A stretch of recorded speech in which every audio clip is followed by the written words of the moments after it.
बंधुओं नमस्कार। आपने कल की वीडियो में सुना कि अक्रूर जी ने किस प्रकार उनकी स्तुति की और भगवान श्री कृष्ण ने और बलराम जी ने कैसे अक्रूर जी को उनका स्वागत किया। और आज आगे की यहाँ की इस वीडियो में अक्रूर जी तो लेने गए थे बलराम और श्री कृष्ण को ब्रज से, तो यहाँ पर आज उनका मथुरा में आगमन होता है और उसकी वीडियो आज आपके सामने प्रस्तुत है। श्री सुखदेव जी कहते हैं, भगवान श्री कृष्ण और बलराम जी ने अक्रूर जी का भली भांति सम्मान किया। वे आराम से पलंग पर बैठ गए। उन्होंने मार्ग में जो जो अभिलाषाएं की थी वे सब पूरी हो गई। परीक्षित, लक्ष्मी के आश्रय स्थान भगवान श्री कृष्ण के प्रसन्न होने पर ऐसी कौन सी वस्तु है जो प्राप्त नहीं हो सकती। फिर भी भगवान के परम प्रेमी भक्तजन किसी भी वस्तु की कामना नहीं करते। देवकी नंदन भगवान श्री कृष्ण ने सायंकाल का भोजन करने के बाद अक्रूर जी के पास जाकर अपने स्वजन संबंधियों के साथ कंस के व्यवहार और उसके अगले कार्यक्रम के संबंध में पूछा। भगवान श्री कृष्ण ने कहा, चाचा जी, आपका हृदय बड़ा शुद्ध है। आपको यात्रा में कोई कष्ट तो नहीं हुआ। स्वागत है। मैं आपकी मंगल कामना करता हूँ। मथुरा के हमारे आत्मीय, सुहृद, कुटुंबी तथा अन्य संबंधी सब कुशल और स्वस्थ है ना। उन्होंने उनकी सबकी कुशल क्षेम पूछी और कहा कि हमारा नाम मात्र का मामा कंस तो हमारे कुल के लिए एक भयंकर व्याधि है। जब तक उसकी बढ़ती हो रही है तब तक हम अपने वंश वालों और उसके बाल बच्चों का कुशल मंगल क्या पूछें। चाचा जी, हमारे लिए यह बड़े खेद की बात है कि मेरे ही कारण मेरे निरपराध और सदाचारी माता पिता को अनेकों प्रकार की यातनाएं झेलनी पड़ी, तरह तरह के कष्ट उठाने पड़े। और तो क्या कहूँ, मेरे ही कारण उन्हें हथकड़ी बेड़ी से जकड़कर जेल में डाल दिया गया तथा मेरे ही कारण उनके बच्चे भी मार डाले गए।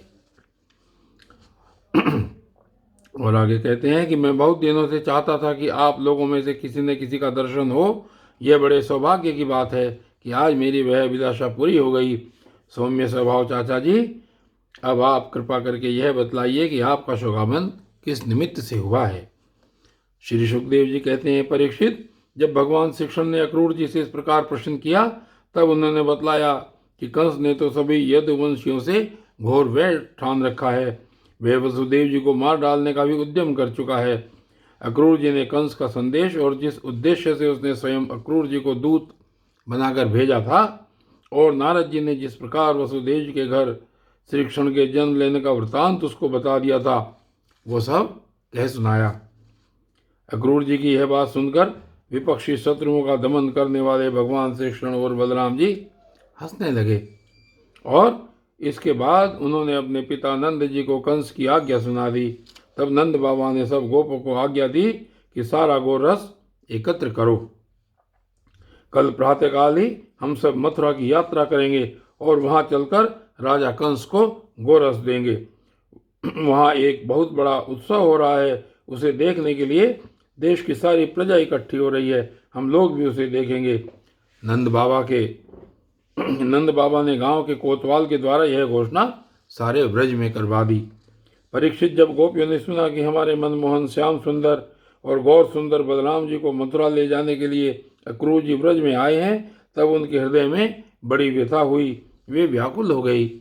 भगवान श्री कृष्ण के मथुरा जाने की बात सुनते ही बहुतों के हृदय में ऐसी जलन हुई कि गर्म सांस चलने लगी, मुख कमल कुमला गया और बहुतों की ऐसी दशा हुई, वे इस प्रकार अचेत हो गई कि उन्हें खिसकी हुई ओढ़नी, गिरते हुए कंगन और ढीले हुए जूड़ों तक का पता ही न रहा। भगवान के स्वरूप का ध्यान आते ही बहुत सी गोपियों की चित्त वृत्तियां सर्वथा निवृत्त हो गई, मानो वे समाधिस्थ आत्मा में स्थित हो गई हों और उन्हें अपने शरीर और संसार का कुछ भी ध्यान ही न रहा। बहुत सी गोपियों के सामने भगवान श्री कृष्ण का प्रेम, उनकी मंद मंद मुस्कान और हृदय को स्पर्श करने वाली विचित्र पदों से युक्त मधुर वाणी नाचने लगी। वे उसमें तल्लीन हो गई, मोहित हो गई। गोपियां मन ही मन भगवान की लटकीली चाल, भावभंगी, प्रेम भरी मुस्कान, चितवन, सारे शोकों को मिटा देने वाली ठिठोलियां तथा उदारता भरी लीलाओं का चिंतन करने लगी और उनके विरह के भय से कातर हो गई। उनका हृदय, उनका जीवन सब कुछ भगवान के प्रति समर्पित था। उनकी आंखों से आंसू बह चले थे। वे झुंड की झुंड इकट्ठी होकर इस प्रकार कहने लगी। सब गोपियां झुंड के झुंड आपस में इकट्ठी हो गई और कैसे बातें करने लगी। गोपियों ने कहा, धन्य हो विधाता, तुम सब कुछ विधान तो करते हो, परंतु तुम्हारे हृदय में दया का लेश भी नहीं है। पहले तो तुम सौहार्द और प्रेम से जगत के प्राणियों को एक दूसरे के साथ जोड़ देते हो, उन्हें आपस में एक कर देते हो, मिला देते हो, परंतु अभी उनकी आशा अभिलाषाएं पूरी भी नहीं हो पाती, वे तृप्त भी नहीं हो पाते कि तुम्हें व्यर्थ ही अलग अलग कर देते हो। सच है, तुम्हारा यह खिलवाड़ बच्चों के खेल की तरह व्यर्थ ही है। यह कितने दुख की बात है विधाता, तुमने पहले हमें प्रेम का वितरण करने वाले श्याम सुंदर का मुख कमल दिखलाया। कितना सुंदर है वह, काले काले घुंघराले बाल कपोलों पर झलक रहे हैं, मरकत मणि से चिकने सुस्निग्ध कपोल और तोते की चोंच सी सुंदर नासिका तथा अधरों पर मंद मंद मुस्कान की सुंदर रेखा जो सारे शोकों को तत्क्षण भगा देती है। विधाता, तुमने एक बार तो हमें वह परम सुंदर मुख कमल दिखाया और अब उसे ही हमारी आंखों से ओझल कर रहे हो। सचमुच तुम्हारी यह करतूत बहुत ही अनुचित है। हम जानती हैं इसमें अक्रूर का दोष नहीं है, वह तो साफ तुम्हारी क्रूरता है। वास्तव में तुम ही अक्रूर के नाम से यहाँ आए हो और अपनी ही दी हुई आंखें तुम हमसे मूर्ख की भांति छीन रहे हो। इनके द्वारा हम श्याम सुंदर के एक एक अंग में तुम्हारी सृष्टि का संपूर्ण सौंदर्य निहारती रहती थी। विधाता, तुम्हें ऐसा नहीं करना चाहिए। अहो नंद नंदन श्याम सुंदर को भी नए नए लोगों से नेह लगाने की चाट पड़ गई है। देखो तो सही, इनका सौहार्द, इनका प्रेम एक क्षण में ही कहाँ चला गया।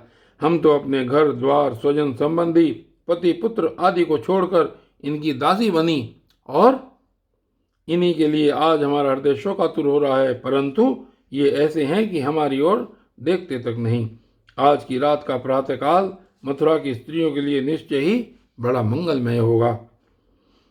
आज उनकी बहुत दिनों की अभिलाषाएं अवश्य ही पूरी हो जाएंगी जब हमारे ब्रजराज श्याम सुंदर अपनी तिरछी चितवन और मंद मंद मुस्कान से युक्त मुखार बिंद का मादक मधु वितरण करते हुए मथुरापुरी में प्रवेश करेंगे। तब वे उसका पान करके धन्य धन्य हो जाएंगी। यद्यपि हमारे श्याम सुंदर धैर्यवान होने के साथ ही नंद बाबा आदि गुरुजनों की आज्ञा में रहते हैं, तथापि मथुरा की युवतियां अपने मधु के समान मधुर वचनों से इनका चित्त बरबस अपनी ओर खींच लेंगी और ये उनका सलज्ज मुस्कान तथा विलासपूर्ण भाव भंगी से वहीं रम जाएंगे। फिर हम गंवार ग्वालिनी को पास ही लौटकर क्यों आने लगे। धन्य है आज हमारे श्याम सुंदर का दर्शन करके मथुरा के दारशाह, आषाढ़, भोज, अंधक और वृष्णिवंशी यादवों के नेत्र अवश्य ही परमानंद का साक्षात्कार करेंगे। आज उनके यहाँ महान उत्सव होगा। साथ ही जो लोग यहाँ से मथुरा जाते हुए रमारमण, गुण सागर, नटनागर, देवकी नंदन श्याम सुंदर का मार्ग में दर्शन करेंगे, वे भी निहाल हो जाएंगे। देखो सखी, यह क्रूर कितना निठुर, कितना हृदयहीन है। इधर तो हम गोपियाँ इतनी दुखित हो रही हैं और यह हमारे परम प्रियतम नंद दुलारे श्याम सुंदर को हमारी आंखों से ओझल करके बहुत दूर ले जाना चाहता है और दो बात कहकर हमें धीरज भी नहीं बंधाता, आश्वासन भी नहीं देता। सचमुच ऐसे अत्यंत क्रूर पुरुष का अक्रूर नाम नहीं होना चाहिए था। सखी, हमारे ये श्याम सुंदर भी तो कम निठुर नहीं है। देखो देखो, वे भी रथ पर बैठ गए और मत वाले गोपगण छकड़ों द्वारा उनके साथ जाने के लिए कितनी जल्दी मचा रहे हैं। सचमुच ये मूर्ख हैं और हमारे बड़े बूढ़े, उन्होंने तो इन लोगों की जल्दबाजी देखकर उपेक्षा कर दी है कि जाओ, जो मन में आवे करो। अब हम क्या करें, आज विधाता सर्वथा हमारे प्रतिकूल चेष्टा कर रहा है। चलो हम स्वयं ही चलकर अपने प्राण प्यारे श्याम सुंदर को रोकेंगी। कुल के बड़े बूढ़े और बंधुजन हमारा क्या कर लेंगे। अरे सखी, हम आधे क्षण के लिए भी प्राण वल्लभ नंद नंदन का संग छोड़ने में असमर्थ थी। आज हमारे दुर्भाग्य ने हमारे सामने उनका वियोग उपस्थित करके हमारे चित्त को विनष्ट एवं व्याकुल कर दिया है। सखियों, जिनकी प्रेम भरी मनोहर मुस्कान, रहस्य की मीठी मीठी बातें, विलासपूर्ण चितवन और प्रेमालिंगन से हमने रास लीला की, वे रात्रियां जो बहुत विशाल थी, एक क्षण के समान बिता दी थी, अब भला उनके बिना हम उन्हीं की दी हुई अपार विरह व्यथा का पार कैसे पाएंगी। एक दिन की नहीं, प्रतिदिन की बात है। सायकाल में प्रतिदिन वे ग्वाल बालों से गिरे हुए बलराम जी के साथ वन से गौवें चराकर लौटते हैं। उनकी काली काली घुंघराली अलकें और गले के पुष्पहार गौवों के खुर की रज से ढके रहते हैं। वे बांसुरी बजाते हुए अपनी मंद मंद मुस्कान और तिरछी चितवन से देख देख कर हमारे हृदय को बेद डालते हैं। उनके बिना भला हम कैसे जी सकेंगी। और इसके बाद श्री सुखदेव जी कहते हैं, परीक्षित, गोपियां वाणी से तो इस प्रकार कह रही थी, परंतु उनका एक एक मनोभाव भगवान श्री कृष्ण का स्पर्श, उनका आलिंगन कर रहा था। वे विरह की संभावना से अत्यंत व्याकुल हो गई और लाज छोड़कर हे गोविंद, हे दामोदर, हे माधव, इस प्रकार ऊंची आवाज से पुकार पुकार कर सुललित स्वर से रोने लगी। गोपियां इस प्रकार रो रही थी। रोते रोते सारी रात बीत गई। सूर्योदय हुआ। अक्रूर जी संध्या वंदन आदि नित्य कर्मों से निवृत्त होकर रथ पर सवार हुए और उसे हाँक ले चले। नंद बाबा आदि गोपों ने भी दूध, दही, मक्खन, घी आदि से भरे मटके और भेंट की बहुत सी सामग्रियां ले ली तथा वे छकड़ों पर चढ़कर उनके पीछे पीछे चले। इस समय अनुराग के रंग में रंगी हुई गोपियां अपने प्राण प्यारे श्री कृष्ण के पास गई और उनकी चितवन, मुस्कान आदि निरख कर कुछ कुछ सुखी हुई। अब वे अपने प्रियतम श्याम सुंदर से कुछ संदेश पाने की आकांक्षा से वहीं खड़ी रह गई, आकांक्षा से वहीं खड़ी हो गई। और यदुवंश शिरोमणि भगवान श्री कृष्ण ने देखा कि मेरे मथुरा जाने से गोपियों के हृदय में बड़ी जलन हो रही है, वे संतप्त हो रही हैं, तब उन्होंने दूत के द्वारा मैं आऊँगा यह प्रेम संदेश भेजकर उन्हें धीरज बंधाया। गोपियों को जब तक रथ की ध्वजा और पहियों से उड़ती हुई धूल दिखती रही, तब तक उनके शरीर चित्रलिखित से वहीं ज्यों के त्यों खड़े रहे, परंतु उन्होंने अपना चित्त तो मनमोहन प्राण वल्लभ श्री कृष्ण के साथ ही भेज दिया था। अभी उनके मन में आशा थी कि शायद श्री कृष्ण कुछ दूर जाकर लौट आएं, परंतु जब नहीं लौटे तब वे निराश हो गई और अपने अपने घर चली गई अपने अपने घर चली आई। परीक्षित, वे रात दिन अपने प्यारे श्याम सुंदर की लीलाओं का गान करती रहती और इस प्रकार अपने शोक संताप को हल्का करती। परीक्षित, इधर भगवान श्री कृष्ण भी बलराम जी और अक्रूर जी के साथ वायु के समान वेग वाले रथ पर सवार होकर पापनाशिनी यमुना जी के किनारे जा पहुँचे। वहाँ उन लोगों ने हाथ मुँह धोकर यमुना जी का मरकत मणि के समान नीला और अमृत के समान मीठा जल पिया। इसके बाद बलराम जी के साथ भगवान वृक्षों के झुरमुट में खड़े रथ पर सवार हो गए। अक्रूर जी ने दोनों भाइयों को रथ पर बैठाकर उनसे आज्ञा ली और यमुना के कुंड अनंत तीर्थ या ब्रह्मरथ पर आकर वे विधि पूर्वक स्नान करने लगे। उस कुंड में स्नान करने के बाद वे जल में डुबकी लगाकर गायत्री का जप करने लगे। उसी समय जल के भीतर अक्रूर जी ने देखा कि श्री कृष्ण और बलराम दोनों भाई एक साथ ही बैठे हुए हैं। अब उनके मन में यह शंका हुई कि वसुदेव जी के पुत्रों को तो मैं रथ पर बैठा आया हूँ, अब वे यहाँ जल में कैसे आ गए। जब यहाँ हैं तो शायद रथ पर नहीं होंगे। ऐसा सोचकर उन्होंने सिर बाहर निकाल कर देखा।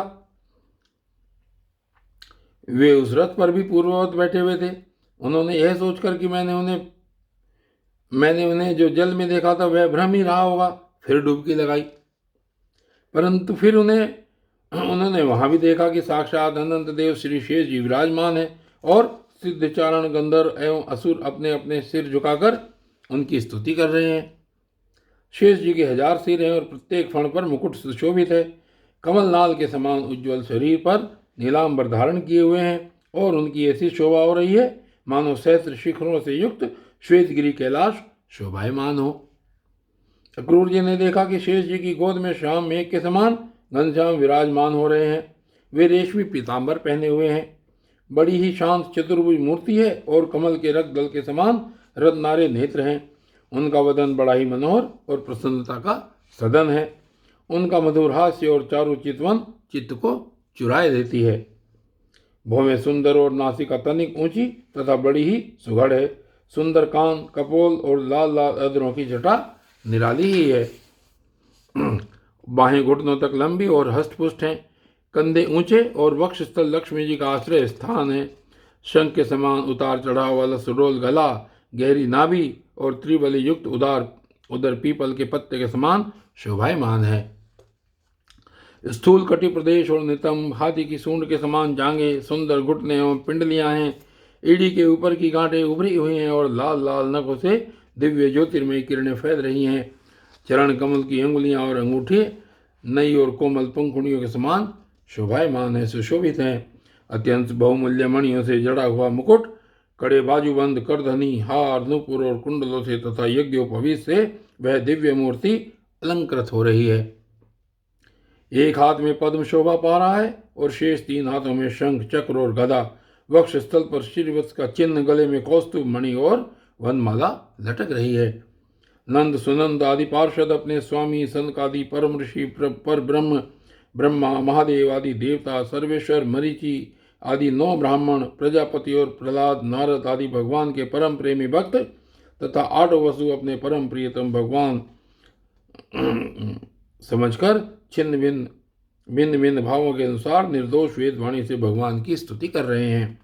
साथ ही लक्ष्मी, पुष्टि, सरस्वती, कांति, कीर्ति और तुष्टि अर्थात ऐश्वर्य, बल, ज्ञान, श्री, यश और वैराग्य, ये षड्ऐश्वर्य रूप शक्तियां, इला, संदेह रूप पृथ्वी शक्ति, ऊर्जा, लीला शक्ति, विद्या, अविद्या, जीवों के मोक्ष और बंधन में कारण रूप बहिरंग शक्ति, आह्लादिनी संवित अंतरंगा शक्ति और माया आदि शक्तियां मूर्तिमान होकर उनकी सेवा कर रही हैं।